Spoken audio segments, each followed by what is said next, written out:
Hello అండి. Welcome back to my channel. ఈరోజు సీరియల్‌లో దీప కంగారు కంగారుగా బయటకొస్తది. కార్తీక్‌ని జూసి "బావా ఎవరు వాళ్ళు?" అని అడుగుతది. అప్పుడు కార్తీక్ "తెలియదు దీప. తప్పించుకున్నారు. బైక్ నంబర్ కూడా లేదు" అని అంటా ఉంటే అక్కడికి కాంచన వస్తది. వచ్చి "ఇంతకు ముందు దీపని చంపడానికి వచ్చిన వాళ్ళే మళ్ళీ వచ్చారా?" అని అడుగుతది. అప్పుడు కార్తీక్ తనలో తాను అంటే ఈ పని జోష్ననే చేసిందా అని అనుకుంటాడు. కాంచన దీపం చంపాల్సిన అవసరం ఎవరికొచ్చిందిరా? ఆ జైల్లో ఉన్నవాడు ఎవరినైనా మనుషుల్ని పంపిస్తున్నాడా? లేదా వాడి భార్య మనుషుల్ని పంపుతుందా? అని అంటా ఉంటే కార్తీక్ ఇది నరసింహ చేసింది కాదమ్మా అని అంటాడు. మరి ఎవరు చేశారా? అని కాంచన అడుగుతా ఉంటే శౌర్య అమ్మా అనుకుంటూ బయటకొస్తది. నాన్న అనుకుంటూ వస్తది. కార్తీక్ ఏమో మెల్లగా వచ్చిందెవరో, ఎందుకొచ్చారో, దీపని ఎందుకు చంపాలనుకున్నారో నాకు తెలియదమ్మా.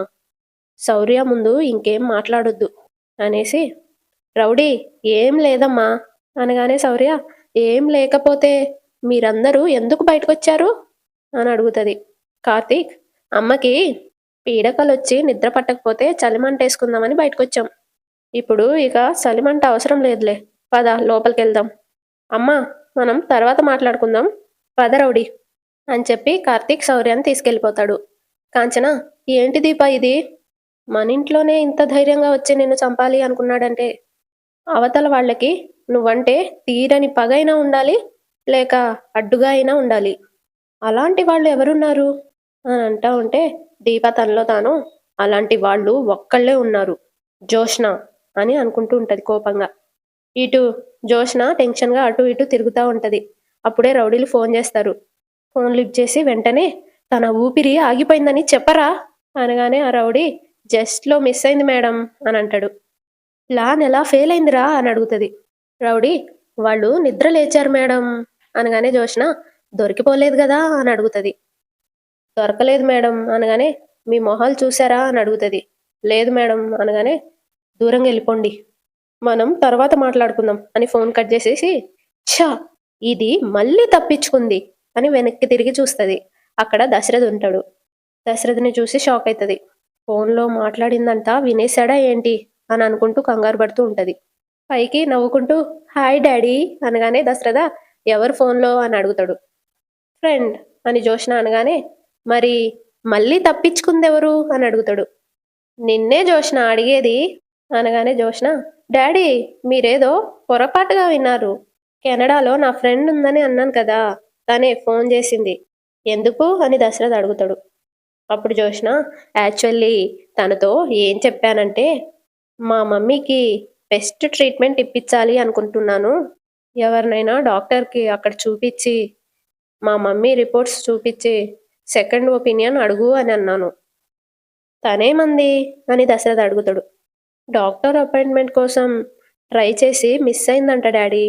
ఇది సెకండ్ టైం అందుకే అలా అన్నాను అనగానే దశరథ వెటకారంగా నవ్వుతూ ఇది నిజంగానే విచిత్రంగా ఉంది అని అంటా ఉంటే జోష్న డాక్టర్ అపాయింట్మెంట్ దొరకకపోవడమా అని అడుగుతుంది.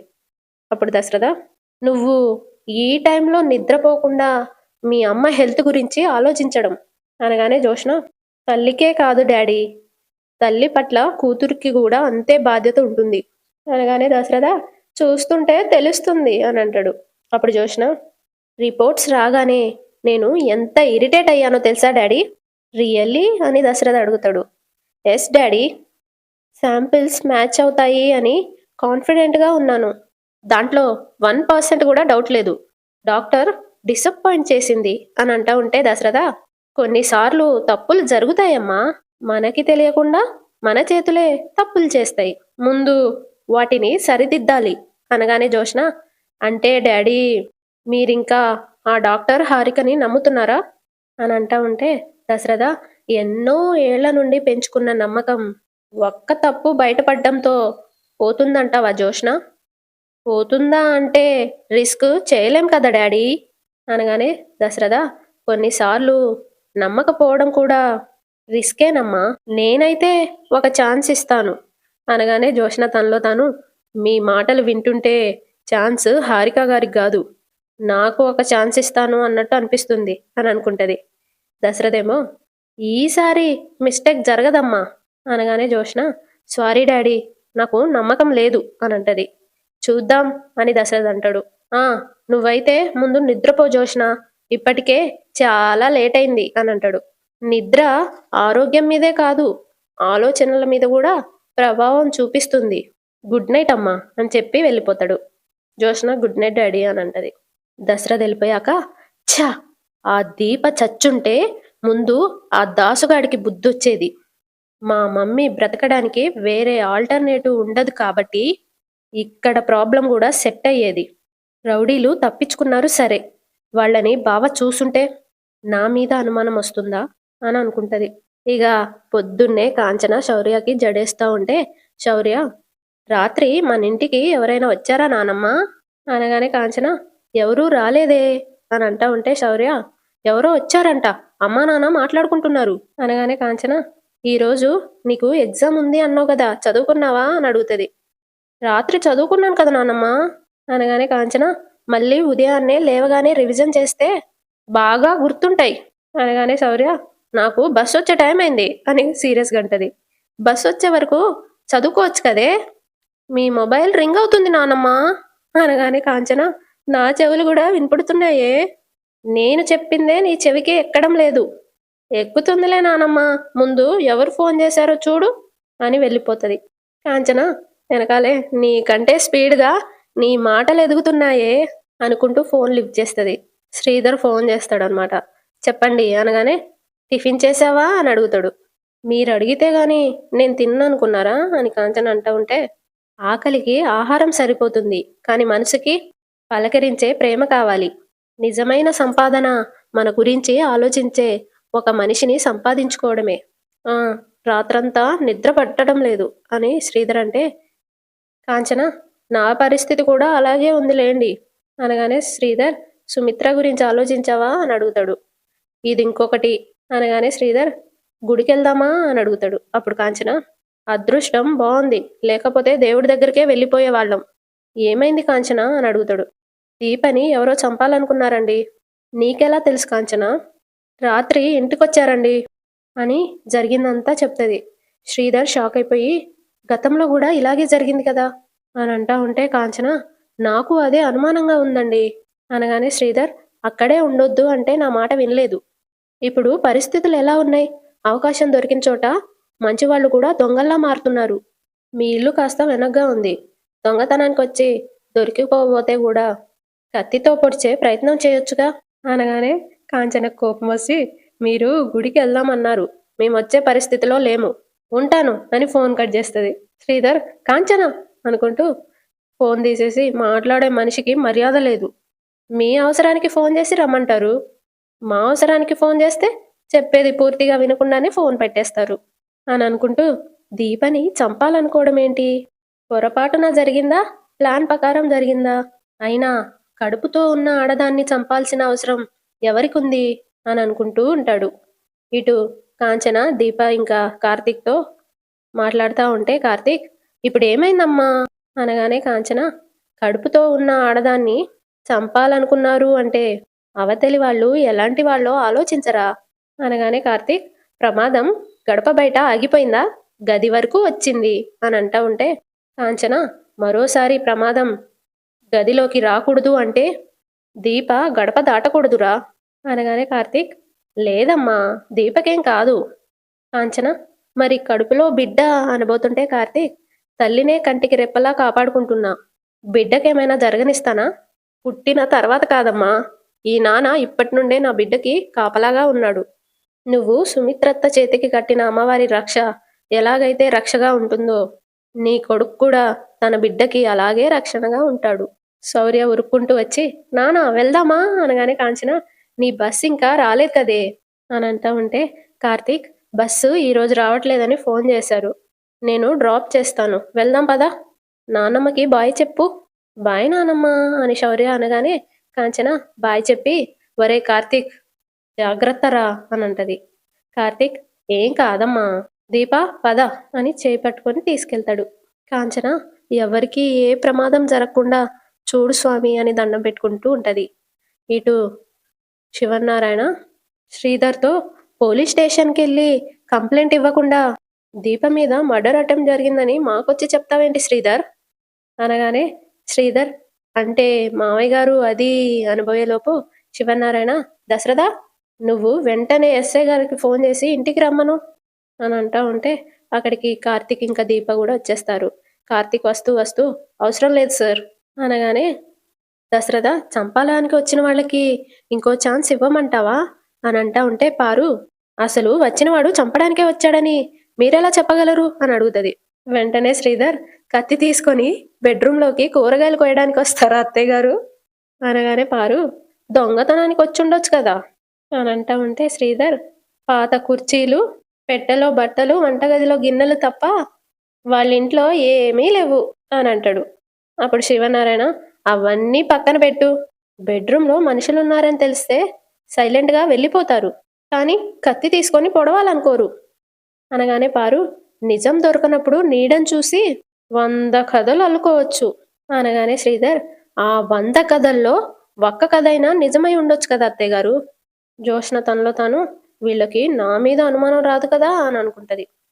దశరథేమో తనలో తాను జోష్న నైట్ అన్న మాట గుర్తు తెచ్చుకొని, నాకు జోష్న మీదే అనుమానం ఉంది, రాత్రి తను ఫోన్లో మాట్లాడుతున్నప్పుడు మళ్ళీ తప్పించుకుందా అంది, అయితే రాత్రి జోష్న ఫోన్లో మాట్లాడింది దీప మీద జరిగిన అటాక్ గురించేనా అని అనుకుంటూ ఉంటాడు. శివనారాయణ, నువ్వు పట్టుకునే ప్రయత్నం చేస్తుంటే ఆ ముసుగు మనిషి పారిపోయాడని మీ నాన్న చెప్తున్నాడు కార్తీక్, నీకు ఎవరి మీదైనా అనుమానం ఉందా అని అడుగుతాడు. కార్తీక్ జోష్నాను అలా చూస్తూ ఉంటాడు. జోష్న ఏమో తనలో తాను, బావ నన్ను చూస్తున్నాడేంటి అని కంగారు పడతా ఉంటుంది. దశరథ కూడా కార్తీక్ జోష్నను చూడడం చూస్తాడు. తనలో తాను, కార్తీక్ జోష్నను చూస్తున్నాడేంటి, నా అనుమానం నిజమేనా అని అనుకుంటూ ఉంటాడు. శివనారాయణ ఏమో, పోలీస్ కంప్లైంట్ ఇవ్వాల్సిందేరా, అప్పుడే వాళ్ళెవరో తెలుస్తుంది అనగానే కార్తీక్, అవసరం లేదు సార్, వాళ్ళెవరో తెలిసింది, ఇదంతా ఎందుకు చేస్తున్నారో తెలిసింది అనగానే దశరథ, ఎవర్రా వాళ్ళు అని అడుగుతాడు. వెంటనే కార్తీక్, జోష్న అని అంటాడు. అందరు షాక్ అవుతారు. జోష్న కంగారు పడుతూ తనలో తాను, దీపని చంపాలనుకున్నది నేనే అని బావకి తెలిసిపోయింది అని అనుకుంటూ ఉంటది. దశరథేమో, జోష్నానా అనగానే కార్తీక్, అవును మావయ్య అని అంటా ఉంటే జోష్న, నేనేంటి బావా, ఏం మాట్లాడుతున్నావు అని అడుగుతుంది. అప్పుడు కార్తీక్, నేనింకా మాట్లాడలేదు, పిలిచానంతే. పిలిచావా అని అడుగుతుంది. అవును, ఇదంతా ఎవరు చేస్తున్నారో ఎందుకు చేస్తున్నారో నాకు తెలుసని నీతో చెప్పడానికి పిలిచాను అనగానే పారు, ఎవరు చేస్తున్నారు, ఎందుకు చేస్తున్నారు అని అడుగుతుంది. వెంటనే కార్తీక్, పెద మేడం గారు లాంటి తెలివైన వాళ్ళు ఇలాంటి వాటిల్లో హెల్ప్ చేయగలరు అని అడుగుతా ఉంటే జోష్న, నేనేం చేయగలను బావా, అంతా నీకు తెలుసన్నావు కదా. కార్తీక్, అవును పెద్ద మేడం గారు అనగానే పారు, తెలిస్తే చెప్పొచ్చు కదరా అని అడుగుతుంది. ఇదంతా తేలిగ్గా చెప్పేది కాదు పారు, పెద్ద సార్, నేను మిమ్మల్ని ఒకటి అడుగుతాను, మీరు చెప్పే సమాధానమే ఈ సమస్యకి పరిష్కారం కావచ్చు అనగానే శివనారాయణ, ఏంట్రా అది అని అడుగుతాడు. పారు, మరి జోష్న అని ఎందుకు పిలిచావురా, తనతో చెప్తానన్నావు కదా అని అంటా ఉంటే కార్తీక్, కంగారు పడుకు పారు, పెద్ద మేడం గారిని వదిలేశానని అనుకున్నావా, లేదా మర్చిపోయాననుకున్నావా, ఎవరిని వదలను, కాకపోతే వాళ్ళ వంతొచ్చే వరకు వెయిట్ చేశాను అని అంటా ఉంటే శివనారాయణ, ముందు నువ్వు నన్నేం అడగాలనుకున్నావో అడుగు అని అంటాడు. అప్పుడు కార్తీక్, ఎవరికీ తెలియని ఎదుటి వాళ్ళ రహస్యం మనకి తెలిసిపోయిందనుకో, లేక ఆ సీక్రెట్ మన దగ్గర ఉందనో తెలిస్తే ఏం చేస్తారు అని అడుగుతాడు. అప్పుడు శివనారాయణ, రహస్యం తెలిసిన వాళ్ళని అడ్డు తొలగించాలి అనుకుంటారు అని అంటాడు. దశరథ్ తనలో తాను, నాన్న చెప్పిన దాని ప్రకారం చూస్తుంటే జోష్న గురించి దీపకేదో రహస్యం తెలిసుండాలి, అందుకే చంపాలనుకుంటుందా, అయితే దాసుకి, జోష్నకి, దీపకి, ఈ ముగ్గురికి ఏదో సంబంధం ఉంది, నా అనుమానాలన్నీ ఈ ముగ్గురు చుట్టూనే తిరుగుతున్నాయి అని అనుకుంటూ ఉంటాడు.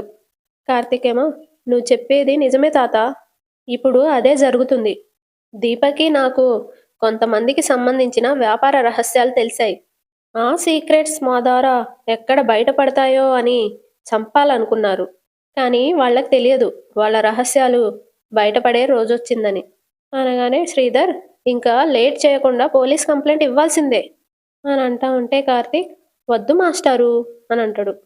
వెంటనే శ్రీధర్, నీకు ప్రమాదం తలపెట్టాలని చూసిన వాళ్ళని కూడా క్షమిస్తావా? కార్తీక్, క్షమిస్తానో, శిక్షిస్తానో ఫ్యూచర్ డిసైడ్ చేస్తుంది మాస్టారు. ఈ విషయాన్ని ఇక్కడితో వదిలేయండి అనగానే శ్రీధర్, నువ్వు ఇలా అంటావనే నేను బావతో చెప్పడానికి వచ్చాను. కార్తీక్ ఏమో అత్తకు తెలియదు కదా అని అడుగుతాడు. అప్పుడు శ్రీధర్, ఆరోగ్యం బాగాలేని మనిషికి ఇలాంటివేం చెప్తాంరా. థ్యాంక్స్ మాస్టారు, అత్తకి నిజం చెప్పనందుకు అనగానే శివనారాయణ, అది కాదురా, నా మాట విను. రోజులు అసలే బాగోలేవు. నువ్వు ఆ వైరగాడి జోలికి వెళ్ళకు. నీ భార్య డెలివరీ అయ్యే వరకు నువ్వు సైలెంట్గా ఉండు. వాడి సంగతి తర్వాత చూద్దాం అని అంటా ఉంటే దశరథ, కార్తీక్ గాడి మీద కోపంతో వైరగాడే చేయించంటాడా నాన్న? వెంటనే శివనారాయణ, వాడికి తప్పితే ఇలాంటి యదో బుద్ధులు ఇంకెవడికుంటాయి అనగానే దశరథ జోష్నాన్ని చూస్తాడు. కార్తీక్ కూడా జోష్నాన్ని చూసుకుంటూ తనలో తాను, క్రిమినల్ ఇంట్లోనే ఉంది తాత, త్వరలోనే సంఖ్యలు వేయిస్తాను అని అనుకుంటూ ఉంటాడు. జోష్న ఏమో తనలో తాను, బావకి నా పుట్టుక గురించి తెలిసినట్టుంది, అందుకే నా మీద అనుమానం వచ్చినా సూటిగా అడగటం లేదు అని అనుకుంటూ ఉంటుంది. శ్రీధర్, ఇదంతా చేసింది వైరాగాడే అయితే వాణ్ణి వదలకూడదు మామయ్య గారు అనగానే కార్తీక్, మాస్టారు, ఆధారాలు దొరకనంత వరకు అందరూ పెద్ద మనుషులే. దొరికేదే జస్ట్ మిస్ అయింది. దొరుకుంటే ఈరోజు వేరేలా మొదలయ్యేది. కానీ ఎక్కువ రోజులు తప్పించుకొని తిరగలేరు, అది ఎవరైనా సరే అని జోష్నను చూసుకుంటూ అంటాడు. పారు ఏమో తనలో తాను, వీడన్నీ సగం సగం అర్థమయ్యేలా మాట్లాడుతున్నాడు, ఈ తింగర్ది దీపం మీద అటాక్ చేయించుంటుంది అని అనుకుంటూ ఉంటుంది. దశరథేమో, ఒకసారి వైరాని కలుద్దామా అనగానే కార్తీక్, చిన్న సార్, మీరు ఎక్కువ టెన్షన్ తీసుకోకండి. టెన్షన్ తీసుకోవాల్సిన వాళ్ళు వేరే ఉన్నారు, మీరు అత్తని చూసుకోండి అని అంటా ఉంటే దశరథ, ఏం చూసుకోవడమోరా, జోష్న రిపోర్ట్స్ మ్యాచ్ అవ్వలేదని డాక్టర్ చెప్పిన దగ్గర నుండి సుమిత్ర మరింత డల్గా తయారైంది. భయంగా ఉందిరా. తొందరగా ట్రీట్మెంట్ స్టార్ట్ చేస్తే బాగుండు అని ఉంది, లేదంటే మనిషే దక్కదేమో అని కన్నీళ్లు పెట్టుకుంటూ అంటాడు. దీప, అమ్మగారికి ఏమీ కాదండి, తొందరలోనే ట్రీట్మెంట్ మొదలవుతుంది అని అంటా ఉంటే దశరథ, ఎలాగమ్మా అని అడుగుతాడు. అప్పుడు దీప, దేవుడే ఏదో ఒక రూపంలో సహాయం చేస్తాడండి. బావా, మనం హాస్పిటల్కి వెళ్ళాం పదా అనగానే శివనారాయణ, ఇప్పుడు హాస్పిటల్కి ఎందుకమ్మా అని అడుగుతాడు. వెంటనే కార్తీక్, దీపకి రెగ్యులర్ టెస్ట్లు చేయించాలి కదా సార్, అందుకే మీరు పర్మిషన్ ఇస్తే ఇప్పుడే తీసుకెళ్తాను అనగానే శివనారాయణ, పర్మిషనే కాదు, కారు కూడా ఇస్తాను, మీరు వెళ్ళండి అని అంటాడు. దీప, థ్యాంక్స్ పెద్దయ్య గారు, బావా పదా అని కార్తీక్ చేయి పట్టుకుంటుంది. కార్తీక్ ఏమో, మాస్టారు అనగానే, నేను వెళ్తాను లేరా, నువ్వు దీపం తీసుకెళ్ళు అనగానే అలాగే అని తీసుకెళ్తాడు. కార్తీక్ వాళ్ళు వెళ్తూ వెళ్తూ, కార్తీక్, దీప ఇప్పుడు హాస్పిటల్కి ఎందుకు అని అడగానే దీప, నేను ఇంకా ఎవరో వస్తారు ఏదో చేస్తారు అని అనుకుంటూ మా అమ్మని చంపుకోలేను బావా. అది కాదు దీప అని అంటా ఉంటే, నువ్వే ఇంకేం మాట్లాడుకు బావా, కాదా అని చెప్పి హాస్పిటల్కి వెళ్తారు. డాక్టర్, జోష్న తరపున సారీ చెప్పడానికి మీరు వచ్చారా అని అడుగుతా ఉంటే కార్తీక్, అలా అని మీరెందుకు అనుకుంటున్నారు, నా మీద నా హాస్పిటల్ మీద చాలా పెద్ద ఎలిగేషన్ వేసింది కదా అనగానే కార్తీక్, మా మామయ్య మీకు ఒక క్లారిటీ ఇచ్చారు కదా డాక్టర్, మా సుమిత్రత్తకి ట్రీట్మెంట్ మీరే చేస్తున్నారు, మా సుమిత్రత్తకి బోన్ మ్యారో ట్రాన్స్ప్లాంటేషన్ మీరే చేస్తున్నారు అనగానే డాక్టర్, ఇంపాసిబుల్ కార్తీక్, మీరన్నది జరగాలంటే జోష్న బ్లడ్ శాంపిల్స్ సుమిత్ర గారి బ్లడ్ శాంపిల్స్తో మ్యాచ్ అవ్వాలి అని అంటా ఉంటే కార్తీక్, టెస్ట్ చేస్తే అని అంటాడు. వెంటనే డాక్టర్, ఎన్నిసార్లు టెస్ట్ చేసినా రిజల్ట్ మారదు అనగానే దీప, మా బావ చెప్పేది మీరు ఒకసారి వినొచ్చు కదా డాక్టర్. చూడు దీప, నేను ఆల్రెడీ చాలా పెద్ద కన్ఫ్యూజన్లో ఉన్నాను. నేను ఇప్పటి వరకు ఇలాంటి చాలా ఆపరేషన్స్ చేశాను, డిఫరెంట్ ప్రాబ్లమ్స్ ఫేస్ చేశాం, కానీ ఒక కన్న తల్లికి కన్న కూతురి బ్లడ్ శాంపిల్స్ మ్యాచ్ అవ్వకపోవడం ఫస్ట్ టైం చూస్తున్నాను. బ్లడ్ గ్రూప్ వేరే ఉండొచ్చు, లేదా వేరే కారణాలు ఉండొచ్చు, కానీ ఇక్కడ నిజం ఏమిటి అంటే జోష్న గారు సుమిత్ర గారి కూతురే కాదు. ఇది నేను చెప్తున్న మాట కాదు, రిపోర్ట్స్ చెప్తున్నాయి.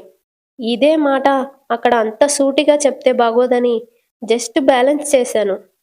మీకైతే ఫ్యాక్ట్ చెప్తున్నాను, సుమిత్ర గారిని సేవ్ చేయడానికి జోష్న సరిపోదు. వేరే కూతురుందా అని అడుగుతుంది. దీప లేదు డాక్టర్ అని అంటా ఉంటే, మరి సుమిత్ర గారిని ఎలా కాపాడగలం అనగానే కార్తీక్, ప్రశ్న పుట్టిన చోటే జవాబు కూడా పుడుతుంది డాక్టర్. వెంటనే డాక్టర్, మీ అత్త హెల్త్ ఇష్యూ ఒక ప్రశ్నే అయితే దానికి నా దగ్గర సమాధానం లేదు. నా దగ్గర ఉంది డాక్టర్ అని కార్తీక్ అంటాడు. ఏంటది అని డాక్టర్ అడుగుతుంది. జోష్న కాకుండా మా అత్త బ్లడ్ రిలేటివ్ వేరే ఎవరైనా ఉంటే మా అత్తని ప్రాబ్లం నుండి సేవ్ చేయొచ్చు కదా అనగానే డాక్టర్, అలాంటి వాళ్ళు ఎవరూ లేరని ముందే చెప్పారు కదా అని అంటూ ఉంటే కార్తీక్, చెప్పాను కదా డాక్టర్, ప్రశ్న పుట్టిన చోటే జవాబు పుడుతుంది అని. డాక్టర్ ఏమో బ్లడ్ రిలేటివ్ ఉన్నారా అని అడుగుతుంది. కార్తీక్ ఉన్నారు అనగానే ఎవరు అని డాక్టర్ అడుగుతుంది. వెంటనే కార్తీక్ దీప అని అంటాడు. దీపా? ఎస్ డాక్టర్, ప్రశ్న కోసం పుట్టిన జవాబు దీపే. తనే మా అత్తని కాపాడగలదు. ఎలా అని అడుగుతుంది డాక్టర్. ఇటు పారు జోష్నాతో, చెడు లక్షణాలున్న మనవారి కంటే మంచి లక్షణాలున్న శత్రువే ఎంతో మేలని ఊరికే అనలేదే, నీలాంటి వాళ్ళని చూసే అన్నారు అనగానే జోష్న, మరి నీలాంటి వాళ్ళని చూసి ఏమన్నారు అని అడుగుతుంది. వెంటనే పారు, దీపనెందుకు చంపాలనుకున్నావే అని అడుగుతుంది. వెంటనే జోష్న, అలాగని నేను నీతో చెప్పానా అనగానే పారు వెటకారంగా నవ్వుతూ, నిన్ను పెంచిందాన్ని, నీకు నా విద్యలన్నీ నూరిపోసిందాన్ని, నీ బుద్ధెలాంటిదో నాకు తెలియదా అనగానే జోష్న, అయితే వెళ్ళి చాటింపెయ్యి అని అంటది. అప్పుడు పారు, పోయేది నా పరువే, అయితే సైలెంట్గా ఉండు అని జోష్న అంటది. ఇప్పుడు దీపేం చేసిందని దాన్ని చంపించాలి అనుకోవడానికి నువ్వేం నమ్మొద్దు గ్రాని అనగానే, ఆపవే చెప్పొచ్చావు గాని, నేను పువ్వులు తల్లో పెట్టుకున్నాను, చెవుల్లో కాదు. ఇంతకుముందు దీపని నువ్వెలా చంపించాలనుకున్నావో ఇప్పుడు కూడా అలాగే చంపించాలనుకున్నావు. కానీ నీ అదృష్టం బాగుంది, నింద ఆ వైరాగాడి మీదకు పోయింది అనగానే జోష్న, నువ్వు భావమాయలో పడకు అని అంటది. అప్పుడు పారు, అయినా వాడేంటే నువ్వు ఈ ఇంటి వారసురాలు కాదు అన్నట్టు మాట్లాడుతున్నాడు, అసలు నిజాలు తెలుస్తాయి, తొందరలోనే తేలుతాయి అంటున్నాడు అని అంటా ఉంటే జోష్న, బాబా ఊరికే గాలం వేస్తూ ఉంటాడు, మనం తొందరపడ్డామో దొరికిపోతాం. ఏంటే దొరికిపోయేది నీ బొంద, ఆల్రెడీ దొరికిపోయాం అని అంటది. అంతటితో ఎపిసోడ్ అయిపోతుంది. సబ్స్క్రైబ్ చేసుకోండి, లైక్ కూడా చేయండి.